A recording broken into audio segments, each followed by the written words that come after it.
we've gone over and that you'll be responsible for. I decided if you want to go over any constructions, I'll do that tomorrow if you want. But you guys know, everyone realizes that there's videos out there that we've put together on Aspen where you can go look these up yourself on how to do all the constructions from this unit. All right, but I'll go over any ones that you want to do tomorrow. I'd rather go over the meat of everything today.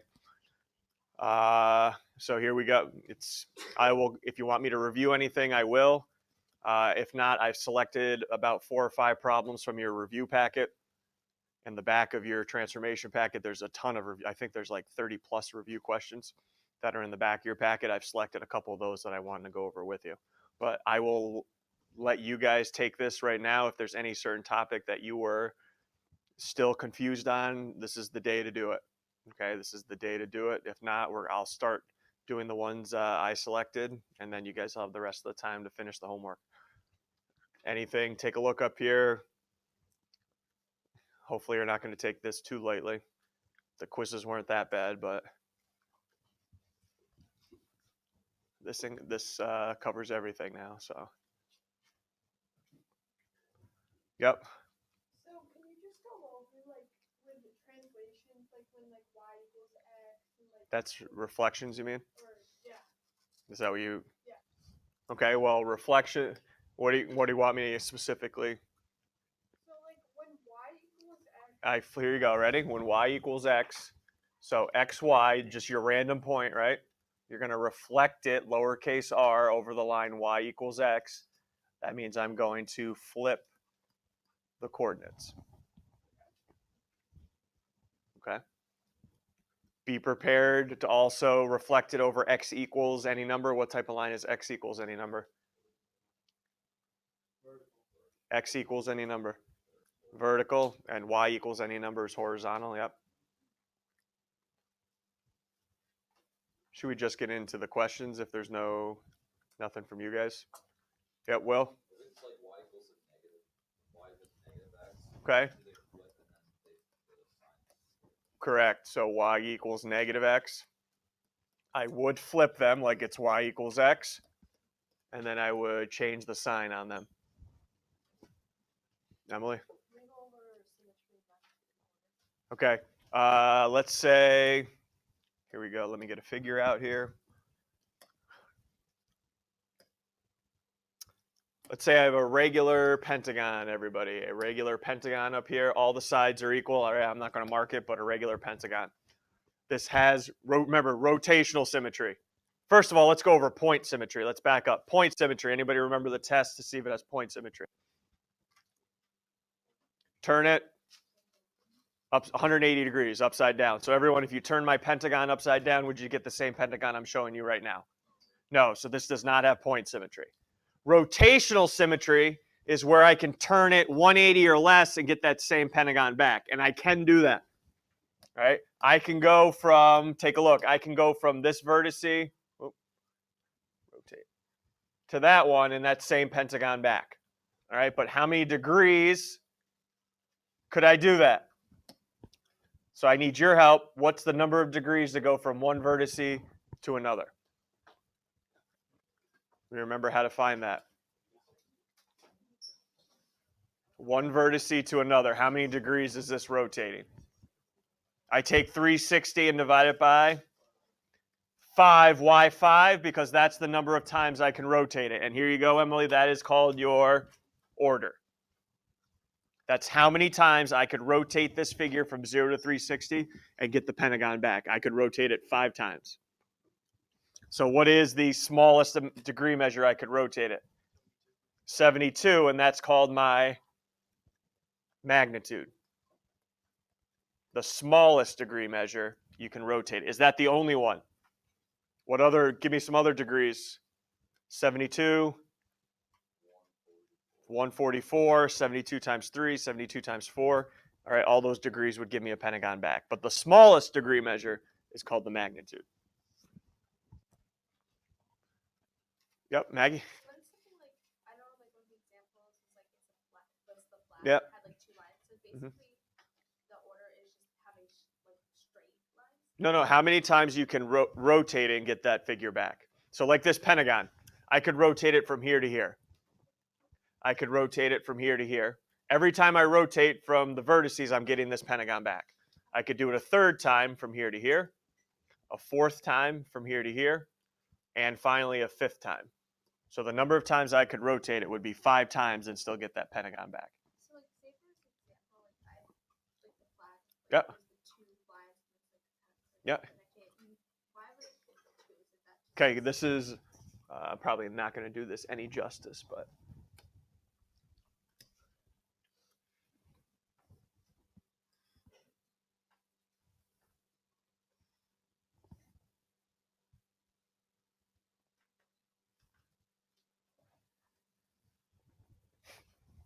all right, it's going to work.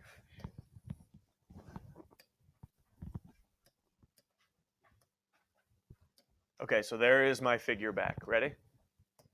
So if I go from here to here, I get that same figure back. That's one rotation, right? And then I could go one more rotation and get it back at the beginning. So I've done that twice, and that's where I get that order from. That I could rotate it twice.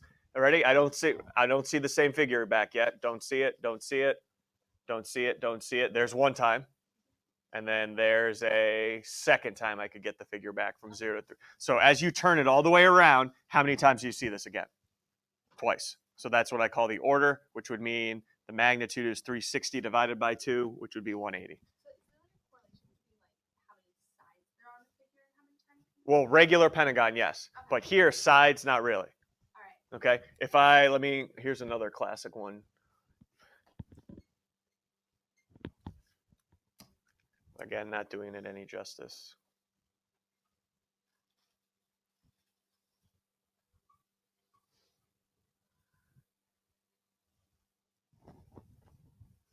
How many times could I rotate that and get the same all the way around? How many times am I going to see that same figure back? 3 times. Okay, so the order would be 3, which would mean the minimum number of degrees I could rotate it, the magnitude would be 120 degrees. Well, you could do 120, you could do 240, or you can always do 360. That's for any figure. Okay, but it's got to be 180 or less for it to have rotational symmetry. Okay. Good? Yeah. Now, if I rotate this 180, am I going to get this figure back? No. So that means it doesn't have point symmetry. Okay. But it would have rotational symmetry because I can rotate it something less than 180 and get that figure back. Okay? Thank you. Yep, you're welcome. Anything else? Good questions here. All right, you ready to be on your toes? Because I'm going to select a couple from your review problems. All right, and you're going to be hopefully discussing them with me. So let's go to the first one I picked, which was 7. Everyone go to 7. Which letter? Perfect timing here with Maggie's question and Emily's question. Which letter has point symmetry but not line symmetry? Let's not yell anything out. Okay, which letter has point symmetry but no line symmetry? So again, remember your test for point symmetry.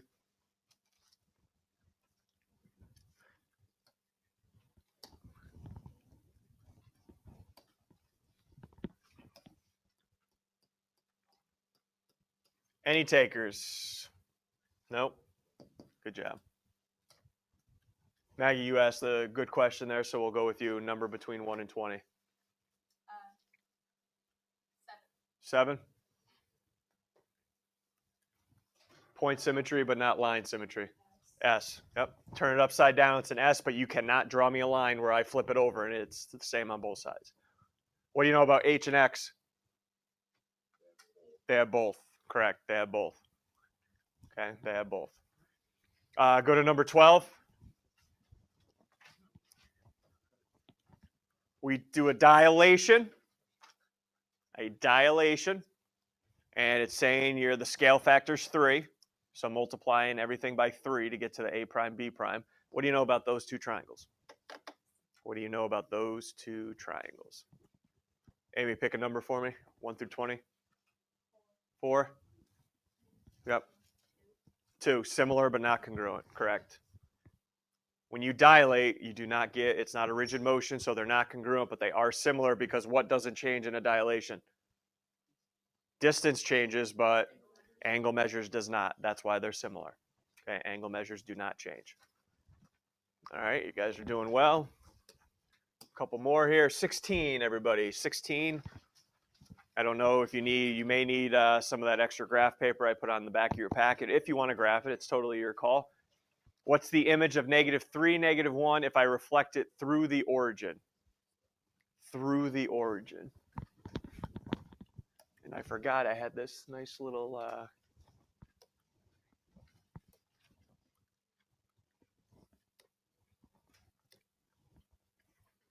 option here. Whoa.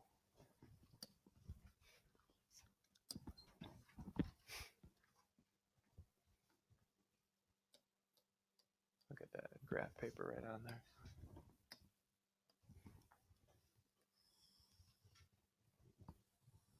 What was the point again? -3, -1. Did I call that point A or anything, or no? Nothing? Okay, fine. I'll call a point so we can refer to something. All right, I want to reflect that through the origin, through a point. Point reflection. How do I get this? Well, first of all, and I shouldn't be doing this, but I like most of you, so I just want to be prepped for Thursday. Do you know your quadrants? Because I put a couple questions on the test about, and there's some in your review anyway, about what quadrant is point A in now? 3? Where's it going to go? What quadrant should it end up in when I reflect through the origin? Okay, where exactly in quadrant 1 now? So you guys know 1, 2, 3, 4. Counterclockwise. Counterclockwise. Okay. All right, so how do I get point A into quadrant 1 by reflecting it through the origin? Suggestions. 19, suggestion? Up 1 over, and then go where from the origin? Up 1 over 1, 2, 3. You got it. So A prime will be, what's that, 3, 1? Nice job, 3, 1.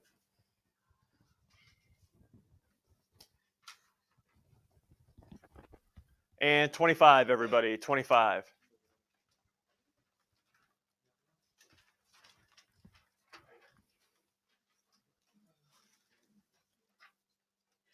I'm asking for a composition here. A composition. And what are my final coordinates after that composition? I start off with point A, 3, 2, and point B, 7, 1. According to the composition, I need somebody to let us know which one do I do first. Which one do I do first in this composition? Here you go. Nope. Okay, up 3. We are, because how do we read these, Sean? Right to left. So I'm going to translate each point left 4, up 1. Left 4, up 1. What is my new coordinates now when I do that? Not my final answer, just A prime and B prime. We're not at double prime yet. Somebody help me with my new coordinates. Here you go. Maybe. Sean, I need a number. 17. Okay, -1.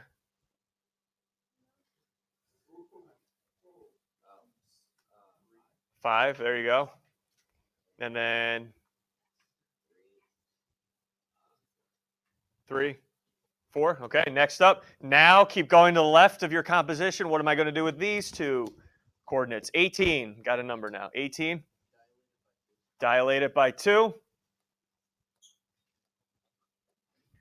What happened? Yesterday we did dilations. What happens when you dilate? What do I do with that scale factor number 3? Oh, you weren't here yesterday, but maybe you know. When you dilate by 2, what do I do with that number that they give me? Multiply the coordinates by 2. So what's your new A prime? And B prime? There we go. B double prime, excuse me, A double prime. Any questions from you guys? Guys are working well here. Nothing tricky yet. 29, everybody. Here we go. Now we start upping the difficulty. 29. And I apologize in advance. I did not give you that much room to do 29. All right, you're going to need a little bit, probably more room than I provided, but I apologize. So if you want to find some other spots to do it in, that's fine. D prime, 7, -4, and D is 3, 2. What line did I reflect over? Yikes. All right, let me get my grid up here.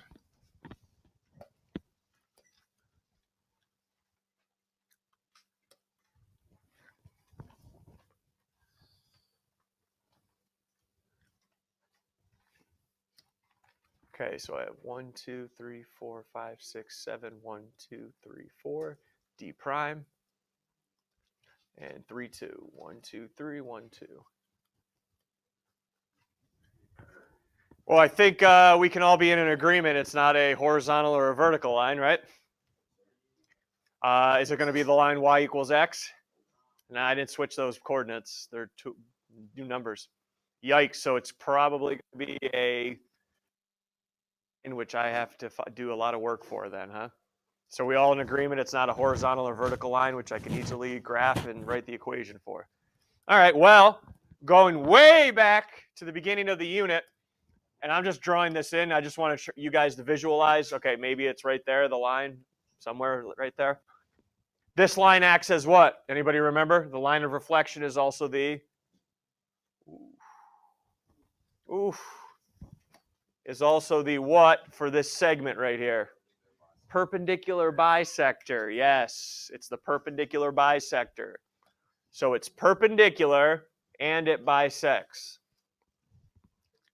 Let's talk about the perpendicular part first. What should I know about these two slopes? Yes, they are. Do I know the slope of either one? Which one can I find the slope of, though? I have enough information to find the slope of DD prime. All right, everyone, DD prime.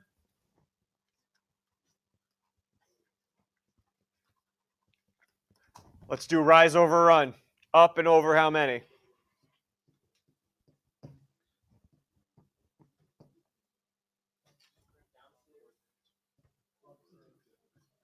Six over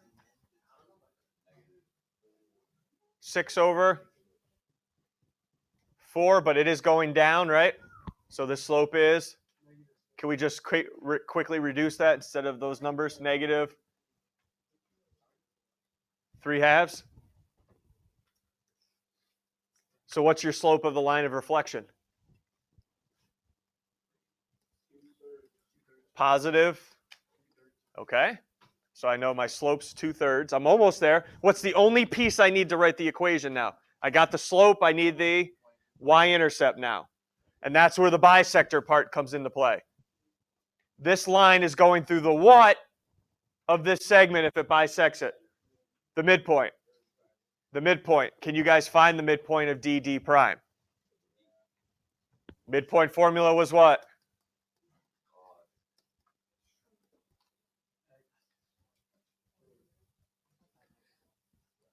Oh boy. Midpoint formula?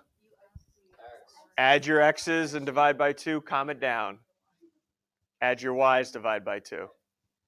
I think Emma's just looking down on everybody now. How disgraced she was. Nobody knew the midpoint formula. All right, so here you go. 7 plus 3 divided by 2. And then you got -4 plus 2 divided by 2. What's my midpoint? 5 and -1. So you tell me, how can you find the y-intercept now if you know the slope is 2/3 and it goes through that point? No. No. Okay, so I kind of did it a different way. I took the points and I just kind of found the middle of them first. And then put them into the equation. Like, does it matter the order that you do it in or not? Like if you find the midpoint first, slope second? No. All right, I'm trying to get back to you guys here. Hey, what do because here's what I have, y equals 2/3 x plus something. How do I find that y-intercept? Yeah, you're darn right. Y equals mx plus b. What's a y coordinate it goes through? Y coordinate it goes through? -1. What's the slope of this line? 2/3. What's the x coordinate? 5. Make sure you have your calculators. It's about to get messy here. Plus b.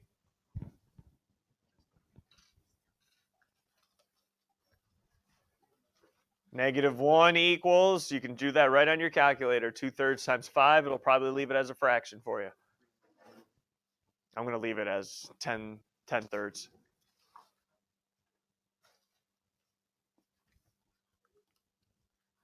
And then how do I move the 10/3 over? Subtract it. And again, I'm not worried about this because you guys all have the fraction templates. Minus 10/3 over.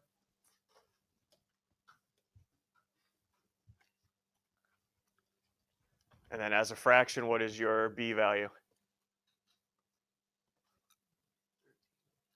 -13/3. Ooh, all right. Happens. All right, so what's your equation of that line of reflection? Y equals, what's my slope?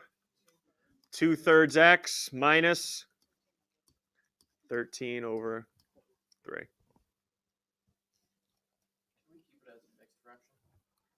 Yes, you can, sir.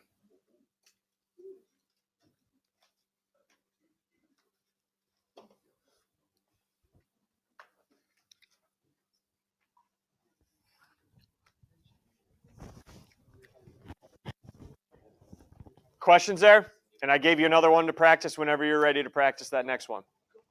All right, last one I have with you today, and that is making sure we have the correct wording down for a proof. Okay, so number 33.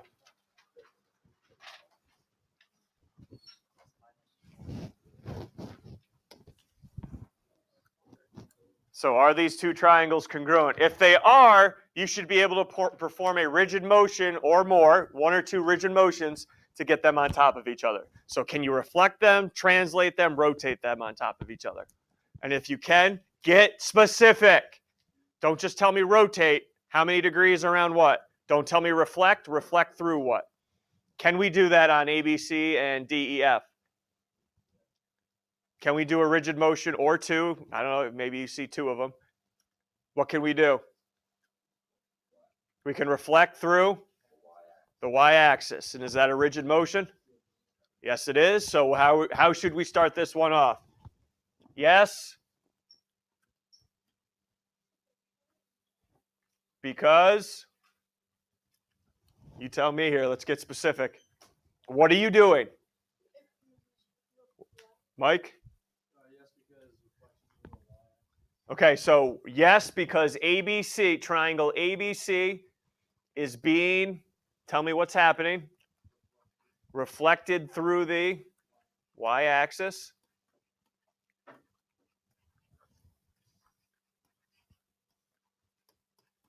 Now tell me what you know about reflections. What do you know about reflections? Reflections are rigid motions.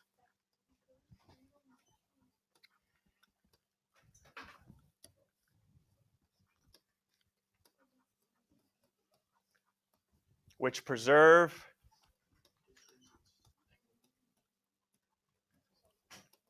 distance and angle measure. Thus, triangle ABC congruent to DEF. Biggest part is you got to tell me what you're doing, precisely what you're doing. If you just said reflection, not good enough. Need more. Need more than reflection. Anything else you guys want to ask?